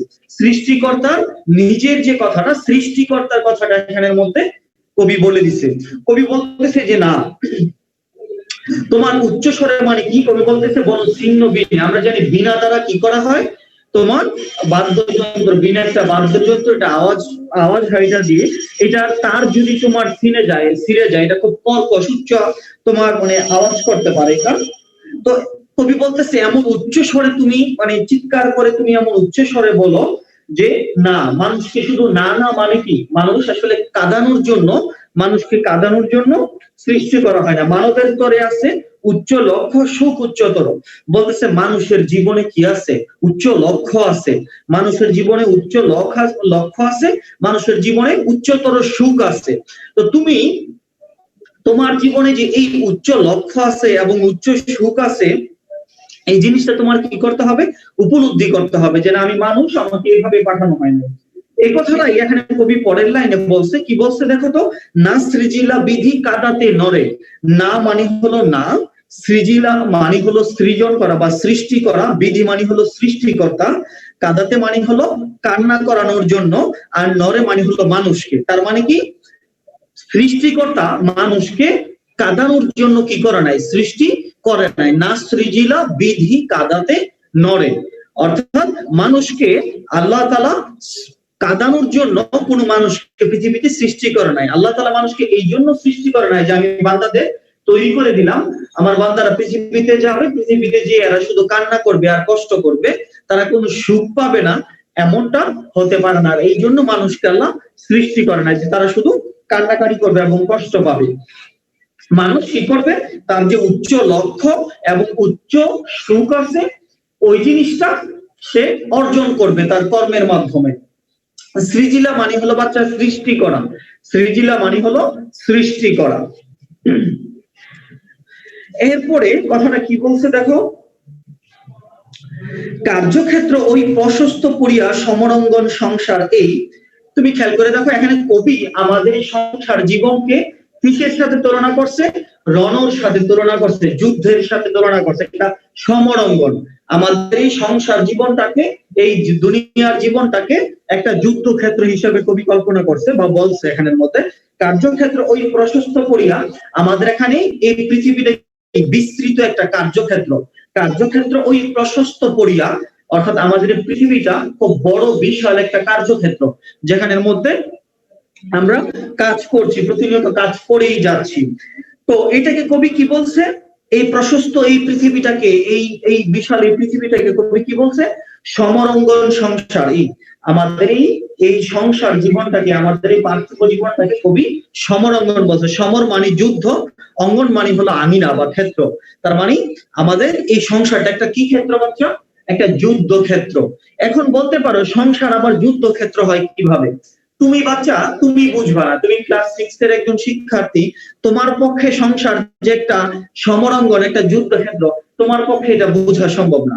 তুমি তোমার বাবাকে যদি জিজ্ঞেস করো, তোমার মাকে যদি জিজ্ঞেস করো, তাহলে তারা বুঝতে পারবে যে আসলে সংসার জিনিস কি, এটা যে কত বড় কঠিন জায়গা, এটা শুধু যে বাবা মা সংসার পরিচালনা করে সেই জানে। তোমার যার সামর্থ্য নাই, ছেলে এসে বলতেছে বাবা আমার একটা ল্যাপটপ লাগবে, মেয়ে এসে বলতেছে আমার পরীক্ষার ফি দিতে হবে, আরেকজন বলতেছে আমি একটা ভালো জিনিস, একটা বাইক কিনতে চাই। এই যে বাবা মার সামর্থ্য নেই, সাধ্য নেই, মানে একটা জিনিস তুমি যখন চাচ্ছ তোমাকে তখন দিতে পারতেছে না, তাদের নিজের মনের মধ্যে এক ধরনের অন্তর্জ্বালা তৈরি হচ্ছে, এক ধরনের দহন তৈরি হচ্ছে যে না আমার ছেলে মেয়ে এই জিনিসটা চাচ্ছে, খুব জিদ করেই চাচ্ছে, খাওয়া দাওয়া বন্ধ করে দিছে, এই জিনিসটা না দিলে সে খাবেই না। এখনকার ছেলে মেয়েদের তো কাজে একটা, খাওয়া দাওয়া বন্ধ করে দিয়ে বাবা মাকে ব্ল্যাকমেল করে যে এটা দিতে হবে। তো এই যে তুমি সব করে বন্ধ করে দিয়ে বাবা মা থেকে একটা জিনিস তুমি আদায় করে নিলা, বাবা মা পারতেছে না, তারপরও একটা জায়গা থেকে এসে ম্যানেজ করে আরেকজন থেকে টাকা চেয়ে এনে তোমাকে এই জিনিসটা দিচ্ছে, সাধ্যের বাইরে গিয়ে এই যে তোমাকে দিচ্ছে। এই যে সংসারে বিভিন্ন, এছাড়াও তোমার একজন মানুষের প্রতি তার ভাই বোনের মানে কি আছে, অধিকার আছে, বাবা মার অধিকার আছে। এই যে বৃদ্ধ বাবা মা এটা চাচ্ছে, ওইটা চাচ্ছে, ছেলে মেয়েরা চাচ্ছে, ওয়াইফ চাচ্ছে, আবার মায়ের কাছে সন্তানরা চাচ্ছে। এই যে একটা হ্যাজার্ডাস অবস্থা, একটা বিপর্যয় একটা মানুষের মাথার মধ্যে প্রতিনিয়ত নিয়ে বয়ে বেড়ায় একটা লোক, আমরা হয়তো মনে করি বাবা যাচ্ছে আসতেছে অফিস করতেছে কাজ করতেছে, কিন্তু এটা যে ওনার জন্য কত বড় একটা দায়িত্ব এবং বিপর্যয়, এটা যে কত বড় যুদ্ধ, এই যুদ্ধে যারা আছে তারা বলতে পারবে যে আসলে এটা যে কত বড় আসলে যুদ্ধ। তো এই যে জাগতিক জীবনের, এই পার্থিব জীবনের সবগুলো এই যে যুদ্ধের কথা চিন্তা করেই কবি এই সংসারটাকে কি বলছে, একটা যুদ্ধক্ষেত্র বা একটা সমরাঙ্গন বলে এখানের মতো আখ্যায়িত করছে।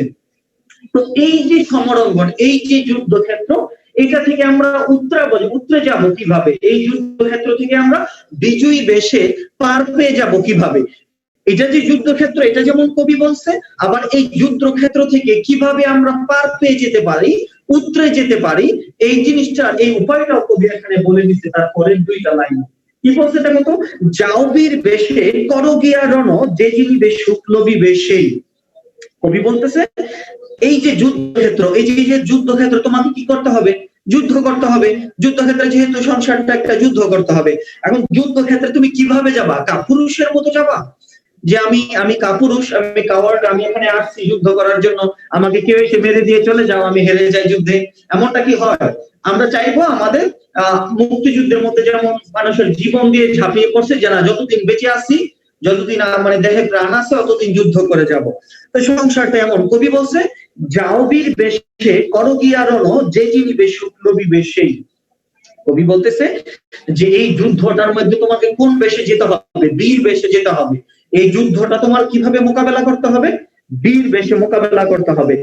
যাও বীর বেশে করো গিয়া রণ, রণ মানে কি, আগেই বলছি যুদ্ধ। তো তুমি এই যুদ্ধক্ষেত্রে বীর বেশে তোমাকে যেতে হবে, কাপুরুষের মতো গেলে হবে না, বীর বেশে এই যুদ্ধ তোমার করতে হবে, মোকাবেলা করতে হবে। যে জিনিবে শুক্লবি বেশেই, জিনিবে মানে হলো জিতবে, লবিবে মানে হলো লাভ করবে, তার মানে এই যুদ্ধে যে জিতবে সেই এই যুদ্ধে তোমার জয় লাভ করবে। যে জিতবে, যে জিনিবে শুক্লবি বেশেই, যে এই যুদ্ধে জিতবে সেই সুখ লাভ করবে। কবি স্পষ্ট বলে দিয়েছে কিভাবে যুদ্ধ করতে হবে, যাও বীর বেশে করো গিয়া রণ, আমাদের বীর বেশে যুদ্ধ করতে হবে। বীর বেশে যুদ্ধ করলে কি হবে, যে জিনিবে শুক্লবি বেশেই, তুমি জিতবা এবং তুমি কি করবা, মানে ফলাফল হিসেবে সুখ লাভ করবা, এবং তোমার জন্যই, এই বিজিতদের জন্যই সুখ। আসলে পরাজিতদের পৃথিবী আসলে মনে রাখে না, আর পরাজিতদের জন্য আসলে সুখটাও না, আসলে তাদের জন্য শুধুই কষ্ট, এবং তাদের জন্য পৃথিবীটা আসলে বিষাদময়, যারা পরাজিত সৈনিক। আচ্ছা, এখানে সুখ লাভের আরো কিছু উপায়ের কথা বলা হয়েছে। এই যে সুখ লাভগুলো, আরো কি উপায়ের কথা এখানে বলা হয়েছে? এখনো এক বাচ্চা পেজ জিজ্ঞেস করতেছে আমাকে, এই যে বইটার নাম হলো চারুপাঠ, বাচ্চা এই বইটার নাম হলো চারুপাঠ, এবং এটা আমার পূর্ণ বইয়ের পেজ নাম্বার হলো এটা কত হবে, হ্যাঁ 58 পৃষ্ঠা, পূর্ণ বইয়ের আমার 58 পৃষ্ঠা। তুমি ইন্ডেক্সটা দেখে নাও, সূচিপত্র দেখে নাও, দেখে কবিতাটা বের করে নাও, এটা সুখ কবিতা। আচ্ছা, খেয়াল করে দেখো, এরপরে আরো কিছু জিনিস এখানের মধ্যে বলা হয়েছে, খেয়াল করো কি, পরের কারণে স্বার্থ দিয়া বলি, এই জীবন মন সকলই দাও, তার মতো সুখ কোথাও কি আছে, আপনার কথা ভুলিয়া যাও। কত সুন্দর কথা, খেয়াল করে দেখো। আমরা যদি আমাদের এই পার্থিব জীবনে যদি সুখ পেতে চাই, যদি সুখের ভাগীদার হতে চাই, সুখ পেতে চাই, আমাদের কি করতে হবে, পরের কারণে স্বার্থ দিয়া বলি। আমরা কি করতে হবে, বলি মানে কি, কুরবানি দেয়া, উৎসর্গ করা। আমরা আমাদের এই যে স্বার্থ আছে, মানুষ কিসের জন্য পাগল, মানুষ তার নিজের স্বার্থের জন্য পাগল। প্রতিটা মানুষ চায় যে নিজের স্বার্থকে কিভাবে হাসিল করা যায়, নিজের স্বার্থকে কিভাবে অর্জন করা যায়। তাহলে কবি বলতেছে এই স্বার্থ নিয়ে মানুষ যারা, এই স্বার্থমগ্ন যারা, তাদের জন্য কিন্তু পৃথিবীতে সুখ নাই। কারণ এই স্বার্থপর মানুষরা সবসময় তার মনের মধ্যে কি বোধ করে, এক ধরনের অশান্তি বোধ করে। তারা মানুষের মানে ভালো কিছু দেখলে তারা সহ্য করতে পারে না, এবং ওইটা মানুষের ভালো দেখে তারা কষ্ট পায়। কারণ তারা চিন্তা করে যে এই ভালোটা যে তার হয়েছে, এই ভালোটা কি আমার হতে পারতো না, সেই যে এতগুলো জিনিস পাইছে ওইটা কি আমি পেতে পারতাম না, এই যে তার আরো দরকার, আরো প্রয়োজন, এইগুলোর কথা চিন্তা করে তার মনে কখনো কি হয় না, স্বস্তি পায় না। একজনে 5 তলা বিল্ডিং তুলছে 5 তলা বিল্ডিং তুলেও সে কতগুলো রড খাড়া করে রাখছে, আবার যে এখানের মধ্যে আরো একতলা তুলতে হবে, এই রড দিয়ে আরো একতলা তুলতে হবে। তো এই যে মানুষের উপরে যেতেই হবে, এই মানুষের আত্মতৃপ্তি নাই, মানুষের মানে পরোপকারতা নাই, যার কারণে সে কি পাবে না, সুখ পাবে না। আমরা একটা জোকস হয়তো শুনে থাকতে পারি যে তোমার নদীর মধ্যে তো মাছ থাকে, আমরা জানি তাই না? তো একটা বাচ্চা মাছ বা ছোট মাছ তার মাকে জিজ্ঞেস করতেছে যে মা, এই আমরা যে নদীর মধ্যে থাকি আমাদের তো ফিশ বলে, তো আমরা যারা জলে থাকি আমাদের তো ফিশ বলে, কিন্তু যারা তোমার ডাঙায় থাকে তাদেরকে মা কি বলে? তো এই মাছ যে ছোট মাছের মা ছোট মাছকে বলতেছে, বাবা আমরা যারা জলে থাকি তাদেরকে বলা হয় ফিশ, আর যারা তোমার ডাঙায় থাকে তাদেরকে বলা হয় সেলফিশ। তার মানে যারা জলে থাকে তারা হলো ফিশ, আর যারা তোমার ডাঙায় থাকে, আমরা যারা ডাঙায় থাকি আমাদেরকে বলা হয় কি, সেলফিশ। তো ব্যাপার হলো আসলে মানুষগুলো আসলে এখন আরেকটা সেলফিশের মতো, আসলে স্বার্থপর মানুষগুলো, স্বার্থপর বা সেলফিশ এখন, কারণ তারা প্রত্যেকেই নিজের স্বার্থ নিয়ে চিন্তা করে। বাচ্চার আসলে মানে বাচ্চা মাস্টার মা যে কথাটা বলছে এই কথাটা কিন্তু মানুষের জন্য আসলে একবারে 100% প্রযোজ্য আসলে। তো এই স্বার্থকে তুমি সুখী হতে গেলে তোমার ওই স্বার্থকে কি দিতে হবে, বলি দিতে হবে। তোমার এই স্বার্থকে ত্যাগ করতে হবে, তোমার এই স্বার্থকে বলি দিতে হবে। পরের কারণে স্বার্থ দিয়া বলি এ জীবন মন সকলই দাও। তোমার যখন তোমার জীবন মন, তোমার অন্তঃকরণ, তোমার অস্তিত্ব সবকিছু যখন তুমি অন্যের জন্য বলি দিবা, অন্যের জন্য উৎসর্গ করবা, অন্যের জন্য কুরবানি দিবা, তখন তুমি কি পাবা? তার কথাও পরবর্তী লাইনে কবি বলছে, তার মতো সুখ কোথাও কি আছে, আপনার কথা ভুলে যাও। এই যে পরের কারণে স্বার্থ বলি দেওয়ার মতো যে সুখ, এই স্বার্থ বলি দিলে বা কুরবানি দিলে যেই তুমি সুখটা তুমি পাবা, এইটার মতো সুখ কিন্তু পৃথিবীর আর কোথাও তুমি পাবা না। এটার মতো সুখ পৃথিবীর কোথাও তুমি আর পাবা না। এরপরে আরো কথা এখানে কবি বলছে যে পরের কারণে মরণে সুখ, সুখ সুখ করে কেঁদো না আর, যতই কাঁদিবে যতই ভাবিবে ততই বাড়িবে ভার। কি বলছে খেয়াল করে দেখো, যদি তুমি পরের জন্য মারাও যাও, তুমি যদি পরের কারণে অন্যের জন্য যদি তুমি মারাও যাও, তাও তুমি তোমার কি করতে পারবা, তাও তুমি কি পাবা, সুখ পাবা। তুমি নিজেকে সান্ত্বনা দিতে পারবা যে আমি নিজের স্বার্থের জন্য আমি মারা যাইনি, আমি অপরের জন্য আমার জীবনকে আমি কুরবানি দিছি। এবং মানুষ তো মহত্ব তারাই যারা অন্যের জন্য নিজের জীবনকে কি করে, উৎসর্গ করে বা বিলিয়ে দেয়। এই জন্য বলছে পরের কারণে মরণে সুখ। এই জন্য কবি কি করতে নিষেধ করছে? কবি নিষেধ করছে কি করার জন্য? সুখ সুখ করি কেঁদো না আর, যতই কাঁদিবে যতই ভাবিবে ততই বাড়িবে হৃদয়ে ভার। এই জন্য কবি বলছে যে পরের কারণে মারা গেলেও সুখ, তুমি পরের কারণে জীবন দাও না, সমস্যা তো নাই। এবং তুমি এটা না করে তুমি যদি খালি শুধু বলো যে না আমার সুখ নাই, আমার সুখ নাই, শুধু সুখ সুখ সুখ সুখ করতে করতে তুমি পাগল হয়ে যাও, এই ক্ষেত্রে কিন্তু তোমার সুখ আসবে না। তোমার কি হবে ওই ক্ষেত্রে? কি হবে? যতই কাঁদিবে যতই ভাবিবে ততই বাড়িবে হৃদয় ভার।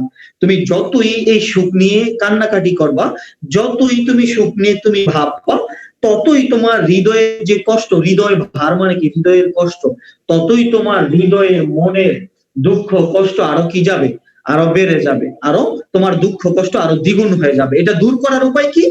তুমি কি করতে হবে? এটা থেকে মুক্তি পেতে গেলে তোমার এই যে দুঃখ কষ্ট হৃদয় ভার, এটা দূর করার জন্য কি করতে হবে? পরের কারণে স্বার্থ দিয়া বলি। তুমি যখন পরের কারণে নিজের স্বার্থকে উৎসর্গ করবা, নিজের স্বার্থকে বলি দিবা, তখনই তুমি কেবলমাত্র সুখ অর্জন করতে পারবা। আর না হয় সারা জীবন সুখ সুখ করে মানে বুক ভাসিয়ে কান্না করে বুক ভাসিয়ে দিল, তোমার পক্ষে সুখী হওয়া সম্ভব না। এরপরে কবি মানুষের আরো কিছু দোষের কথা বলছে, আরেকটা দোষের কথা বলছে, এটাও আসলে স্বার্থপরতার মতোই বলতে পারো, এটাও স্বার্থপরতার একটা অংশ। কবি কি বলছে দেখো তো, আপনার এলোয়ে বিব্রত রহিতে আসে নাই কেউ অবনী পড়ে, সকলের তরে সকলে আমরা পর থেকে মোরা পরের তরে। কত সুন্দর কথা, তুমি চিন্তা করতে পারো, মানুষের মূল্যবোধ নিয়ে মানুষে মানুষে মিলেমিশে থাকার জন্য এর চেয়ে সুন্দর কোনো কথা হতে পারে না। আপনারে লয়ে বিব্রত রহিতে আসে নাই কেউ অবনী পড়ে। আপনারে মানে কি নিজেরে, বাচ্চা আপনারে মানে কি নিজেরে, লয়ে মানে হলো নিয়ে, বিব্রত মানে হলো ব্যতিব্যস্ত, রহিতে মানে হয়তো মানে হলো রইতে। তার মানে কবি বলতেছে কি আসে নাই মানে তো আসে নাই, কেহ মানে কেউ, অবনী মানে হলো পৃথিবী। তার মানে নিজেরে নিয়ে ব্যতিব্যস্ত থাকার জন্য, আপনার লয়ে বিব্রত রহিতে, নিজেরে নিয়ে ব্যতিব্যস্ত থাকার জন্য, নিজেরে নিয়ে ব্যস্ত থাকার জন্য কেউ পৃথিবীতে কি করে নাই, আসে নাই। নিজেকে নিয়ে ব্যস্ত থাকার জন্য, নিজেকে নিয়ে বিজি থাকার জন্য পৃথিবীতে কেউ আসে নাই, বা পৃথিবীতে কাউকে পাঠানো হয় নাই যে সে শুধু পৃথিবীতে কি করবে, শুধু নিজেকে নিয়ে ব্যস্ত থাকবে, অপরের কথা চিন্তা করবে না, অন্যের কথা ভাববে না। এই জন্য আমরা বলি সকলের তরে সকলে আমরা, পর থেকে মোরা পরের তরে।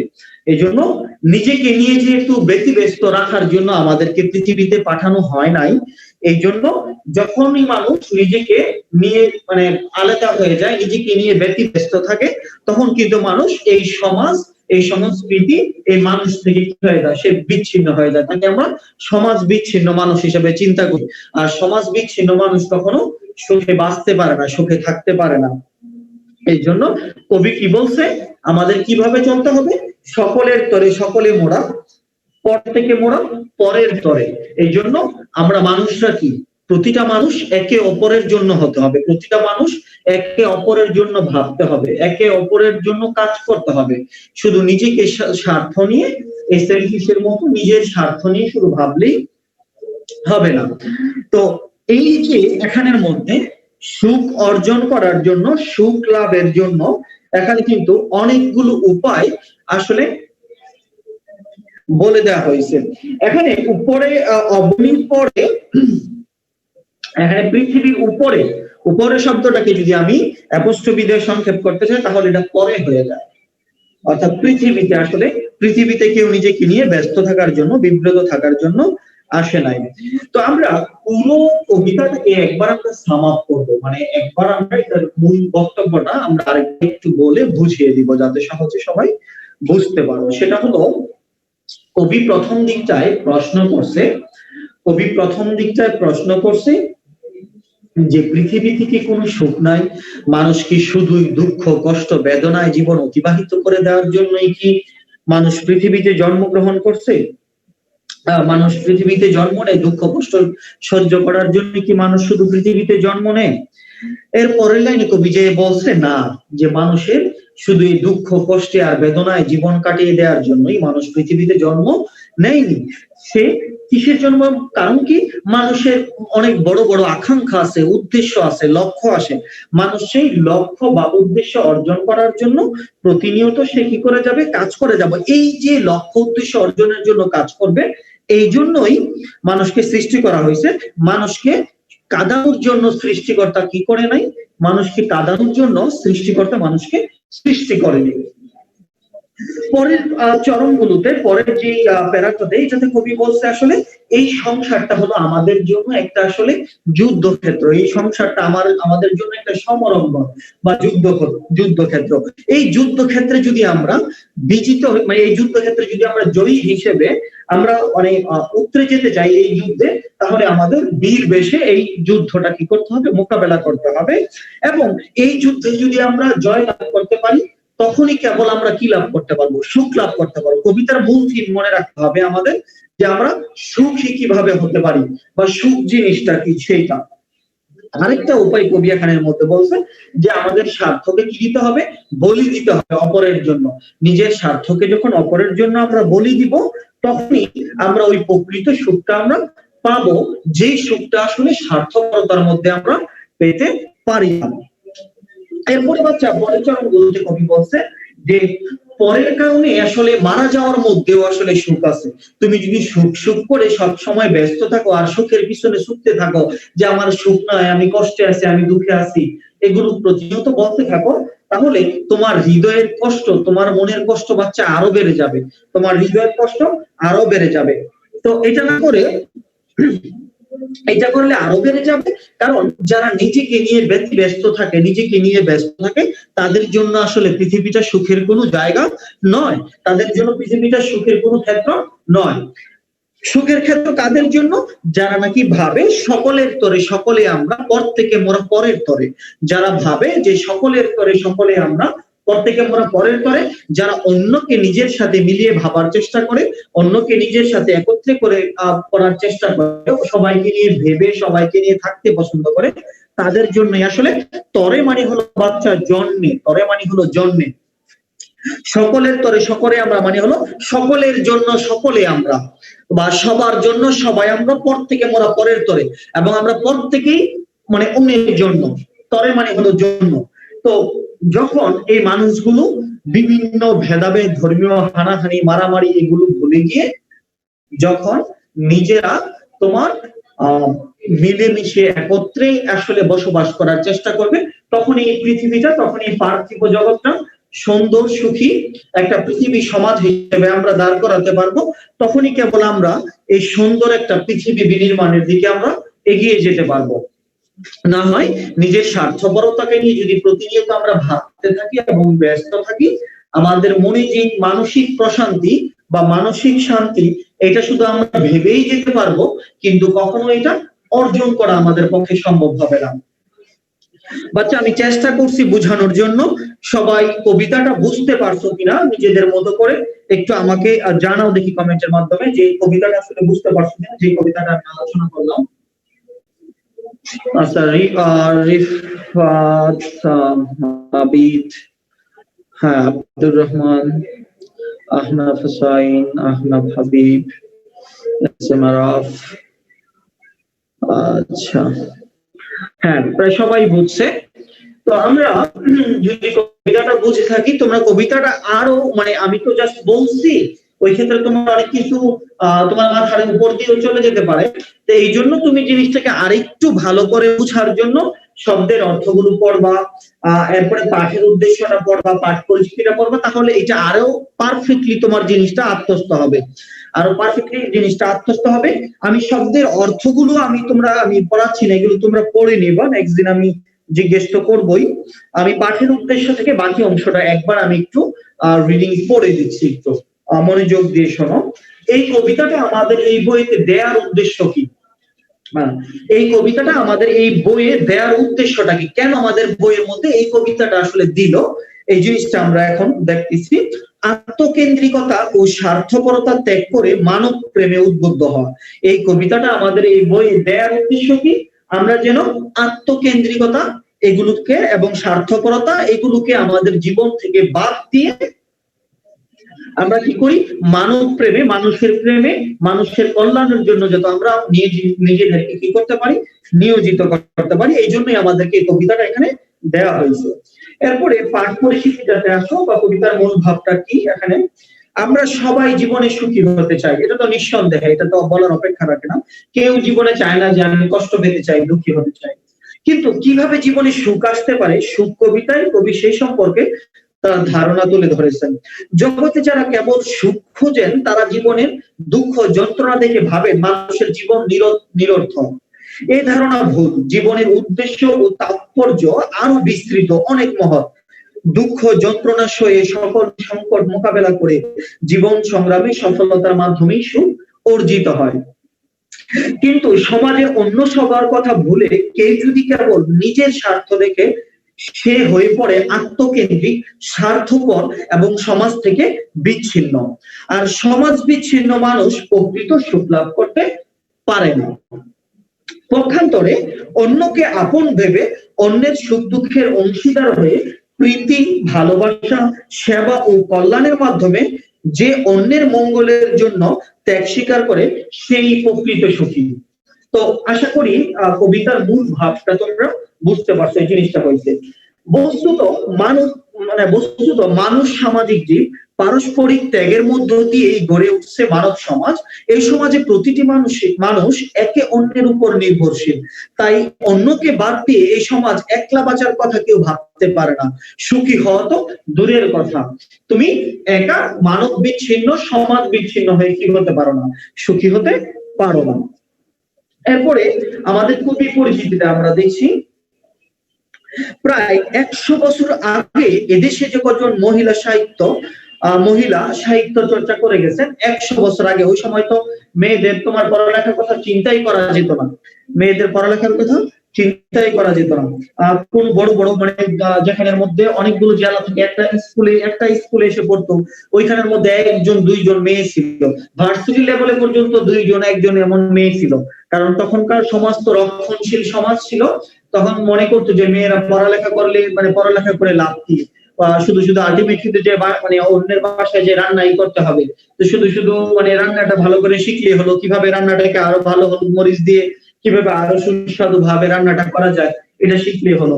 কিন্তু এই সময়ের বিবর্তনে বা সময়ের আবর্তনের সাথে সাথে এই ধারণাটা চেঞ্জ হয়ে গেছে। কারণ এখন বলা হয় যে রাধে সে চুলো বাঁধে।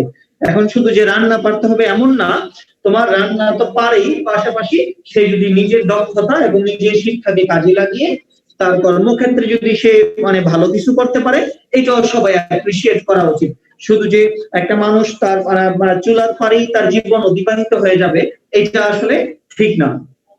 সবাইকেই তার যোগ্যতা দক্ষতা দিয়ে এগিয়ে যাওয়া উচিত এবং তার যোগ্যতা এবং দক্ষতাকে শিক্ষাকে কাজে লাগাতে দেওয়া উচিত।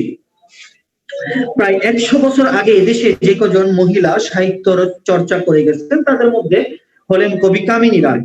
এই সময় তিনি জনৈক্য বঙ্গ মহিলা ছদ্মনামে লিখতেন, কারণ যদি তোমার নামে লিখতো তখন, এখন তো আসলে ওইটা ফলো করা হয় না খুব একটা, আগে কিন্তু প্রচুর পরিমাণে তোমার ছদ্মনামে লিখা হতো, কারণ কবিদের লেখকদের প্রতি মানুষের প্রচন্ড ফ্যাসিনেশন ছিল। এখন যেমন তোমার বিভিন্ন নায়ক নায়িকা এদের প্রতি মানুষের, গায়ক এরপরে শিল্পী সিঙ্গারদের প্রতি মানুষের ফ্যাসিনেশন থাকে, তখন লেখকদের প্রতি মানুষের প্রচন্ড ফ্যাসিনেশন ছিল।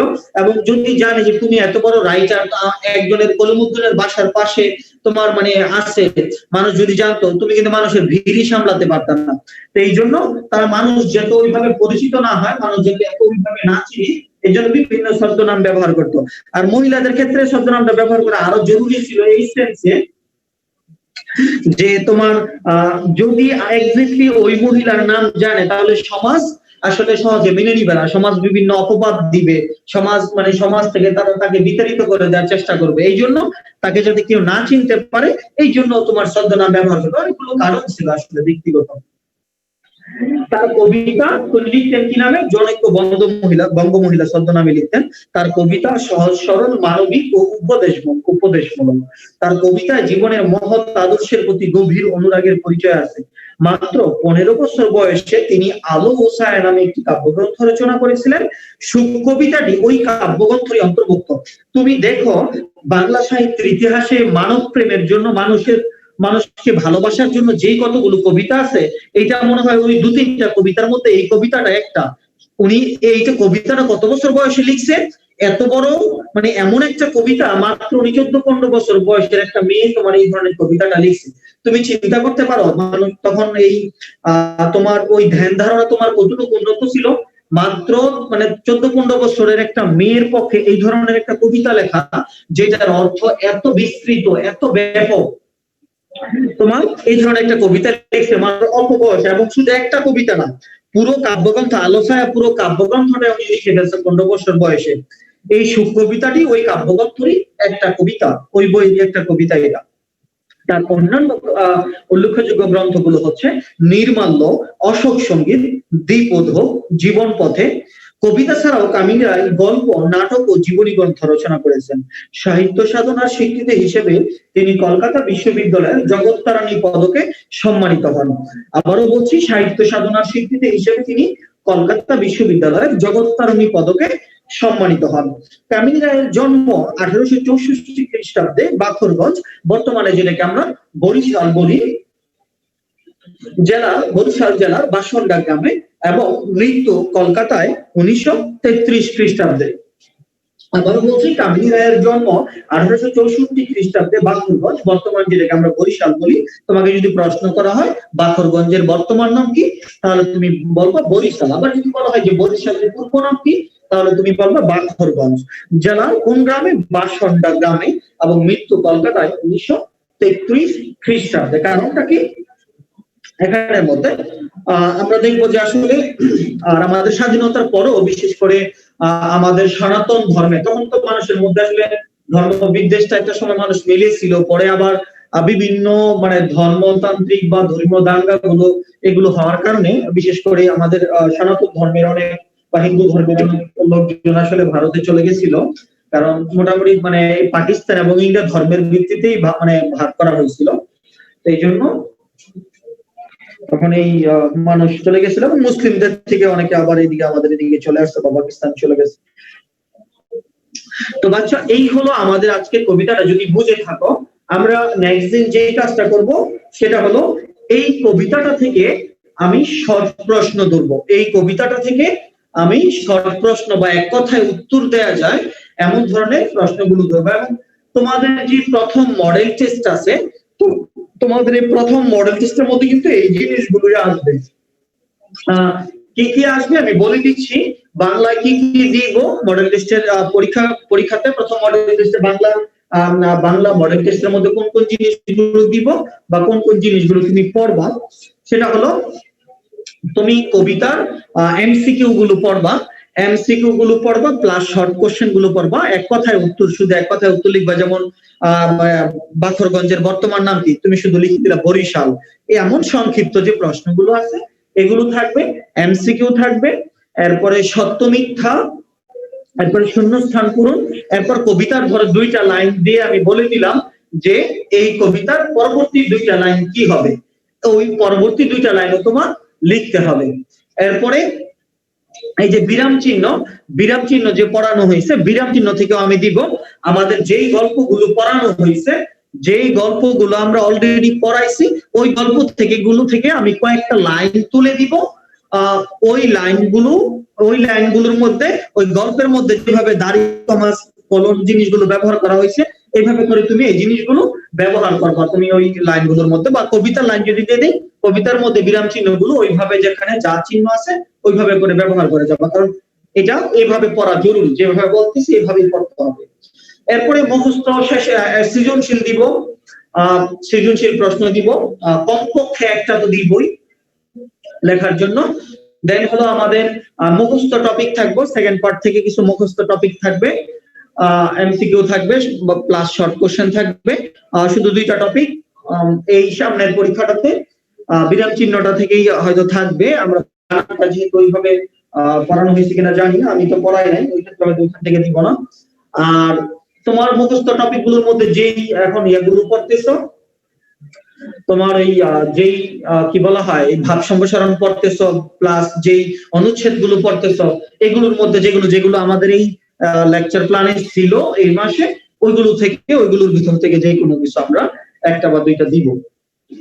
তো টোটাল এইভাবে 60 মার্কের কোশ্চেন হবে, টোটাল 60 মার্কের কোশ্চেন হবে। ওই 60 মার্কের উপরই সবাই উত্তর দিবে। তো আমরা এরপরে চেষ্টা করবো কি আমাদের এই বইয়ের সৃজনশীল গুলো, এই কবিতার সৃজনশীল গুলো করানোর জন্য। তো আশা করি এমসিকিউ মানে হলো বাচ্চা মাল্টিপল চয়েস কোশ্চেন। এমসিকিউ কে বলা হয়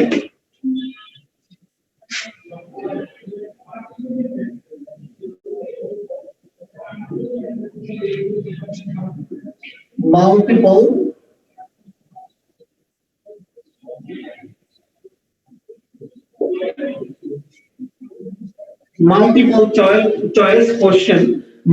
মাল্টিপল চয়েস কোশ্চেন মানে কি, মাল্টিপল মানে অনেকগুলো কোশ্চেন তোমাকে দিয়ে দিবে, অনেকগুলো মাল্টিপল মানে অনেকগুলো কোশ্চেন তোমাকে দিবে, অনেকগুলো বলতে 4টা দিবে, মূলত 4টা অপশনই থাকে, 4টা অপশন তোমাকে দিয়ে দিবে, তোমার ওইখান থেকে সঠিকটাকে তুমি বাছাই করবা। যদি তোমাকে সঠিক উত্তরের পাশে টিক দিতে বলে তাহলে তুমি টিক দিবা, যদি তোমার সঠিক উত্তরটি খাতায় লিখতে বলে তাহলে তুমি সঠিক উত্তরটি খাতায় লিখবা।